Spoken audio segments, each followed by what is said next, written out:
You're listening to the True Crime Decoded podcast.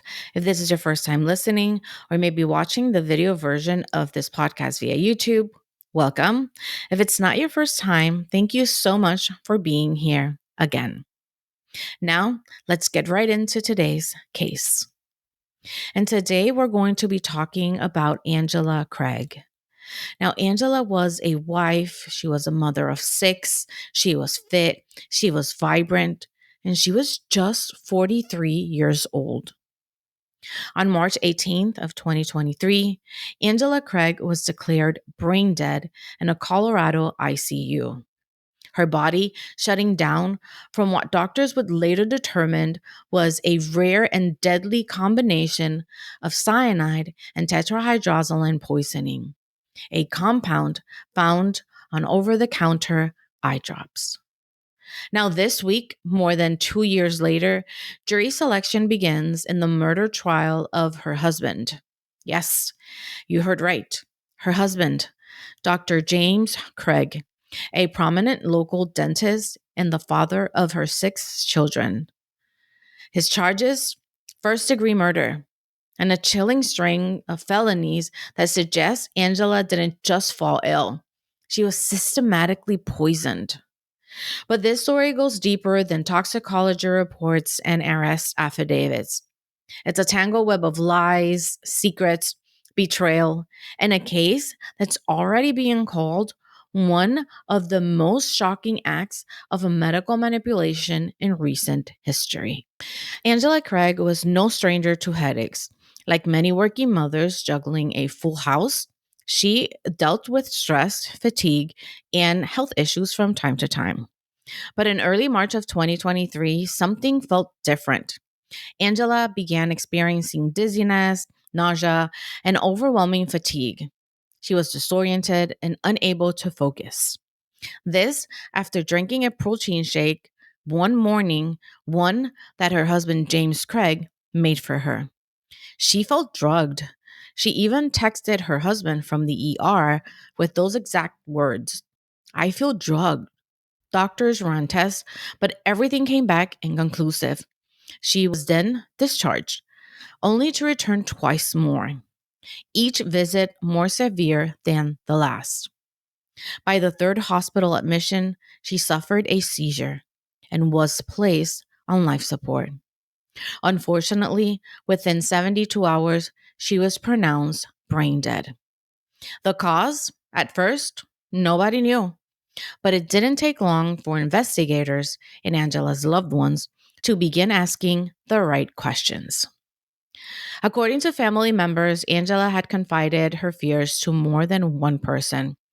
Her sister would later tell investigators that Angela believed James was poisoning her, and that this was not the first time. In fact, she had confronted him in the past about strange reactions and unexplained illnesses. There had also been tension in their marriage for years: infidelity, control issues, and accusations of manipulation. Now, Angela's death might have been ruled natural or undetermined had it not been for a colleague of James Craig stepping forward. This person was Dr. Ryan Redfern. He was James' dental partner. He was the one who alerted police after noticing a suspicious package delivered to their dental practice. The package was labeled potassium cyanide, a highly toxic substance used in industrial manufacturing, not dentistry. Dr. Ryan told investigators he had no idea why James would need it for any legitimate purposes. That tip opened the floodgates. Now, after investigators began closing in, a tension filled exchange emerged, not in court testimonies, but in a text message between James Craig and his longtime dental partner, Dr. Ryan Redfern. According to the arrest affidavit, shortly after Redfern alerted a hospital nurse and eventually the police about the potassium cyanide package, Craig reached out to him and he sent him a message saying the following: "If there was ever any love in your heart for me, please don't make this any worse by talking to any officers or anyone else about this unless you're legally forced. The prosecution suggests that James knew Redfern's statement to a medical staff and to the police were pivotal to building a case to him. Whether the jury will interpret that message as proof of deliberate obstructions remains uncertain. The defense has not yet presented its takes, but they may argue that Craig's text was merely emotional or protective, nothing more than a plea during a family tragedy.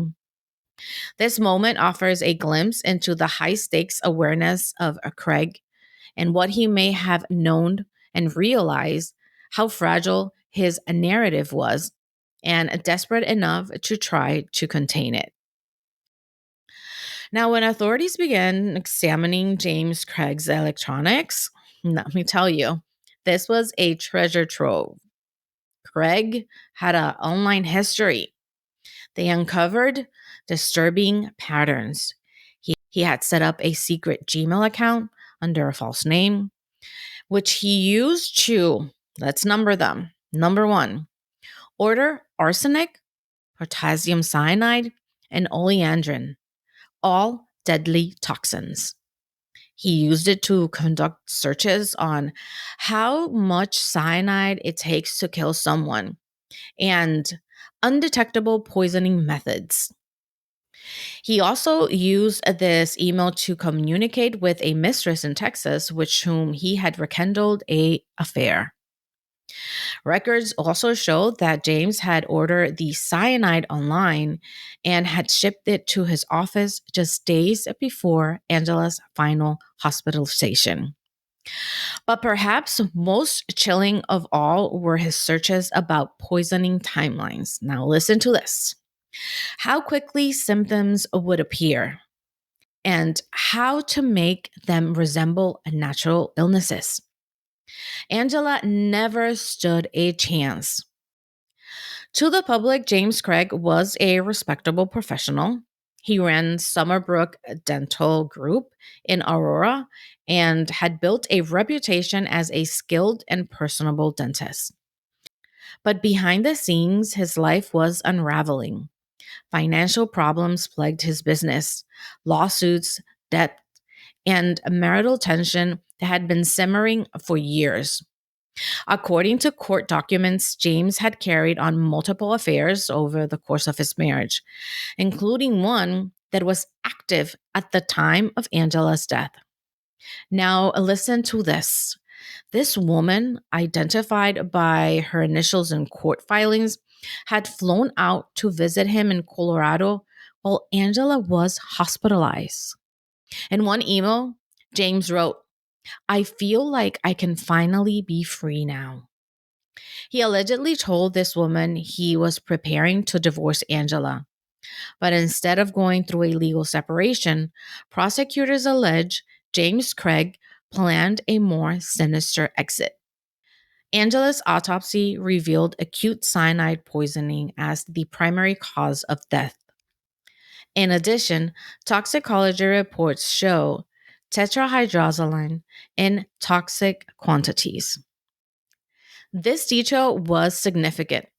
Now, in small doses, tetrahydrozoline causes eye redness relief, but when ingested, it can induce seizures, lower heart rate, and in rare cases, lead to death. It has no business of being in someone's protein shake. Angela's sister told authorities that Angela didn't even use eye drops. Another red flag, huh? Soon, police pieced together their case. Orders of poison tied to Craig emails, packages shipped to his offices, search history filled with a murder research, a history of deception, and a motive: Angela's life insurance policy, his affair, and the desire to start over. James Craig was arrested just days after Angela's death. James Craig has pled not guilty to 6 felony counts, including first-degree murder, attempt to influence a public servant, tampering with evidence. In his defense, that Angela's death was either accidental, self-inflicted, or not linked to him at all. A bold claim considering the mountain of digital and forensic evidence, but the case has already seen his share of complications. James has rotated through multiple defense attorneys, some withdrawing, others entangled in legal issues of their own. The trial was delayed several times as both sides prepared for was expected to be a highly emotional, charged courtroom battle.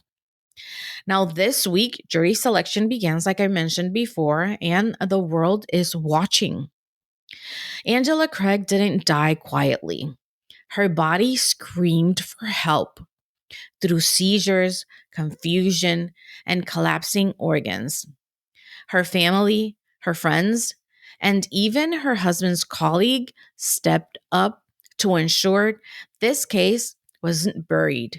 And now the justice system has its chance to respond. The trial of James Craig could span weeks, even months. Prosecutors are expected to lay out a case of meticulous, cold blooded premeditation. The defense will likely push back with questions of causation, intent, and medical ambiguity. But one thing is clear: Angela deserved better. Angela leaves behind 6 children, a shattered community, and a legacy that's still unfolding in the courtroom. The question now isn't just whether James Craig will be convicted, but how many signs were missed along the way, and what can be done to prevent the next Angela. I'll be following the trial closely and bringing you updates as new details come to light. Now, in the meantime, please, if you or someone you love is in a toxic or abusive relationship, don't wait. Trust your instincts. Speak up. Get help. I'm Delitza, and this is True Crime Decoded. Stay safe, stay curious, and remember, behind every headline, there's a story that deserves to be told. Until next time, bye-bye.